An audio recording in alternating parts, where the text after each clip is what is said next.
अनंत प्या, आनंदी रहा। सिंधुदुर्ग जिल्ह्यात दिवाळीमध्ये पावसाचं धुमशान 2 दिवस पाहायला मिळालं।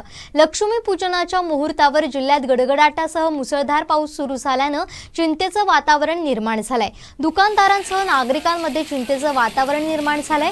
दुपारनंतर बाजारपेठांमध्ये शुकशुकाट पाहायला मिळत होता। दुपारी जोरदार गडगडाटासह पाऊस सुरू झाला। लक्ष्मीपूजनाच्या मुहूर्तावर पाऊस पडल्यानं व्यापारी वर्गामध्ये चिंतेचा सूर होता। कोरोनानंतर 2-2.5 वर्षांनंतर पहिल्यांदाच बाजारपेठा फुलल्या होत्या। या ऐन दिवाळीत कोकणात पावसाचं धुमशान सुरूच आहे। अवकाळी पावसानं शेतकरी वर्गासह व्यापाऱ्यांचं कंबरडं मोडण्याची शक्यता आहे।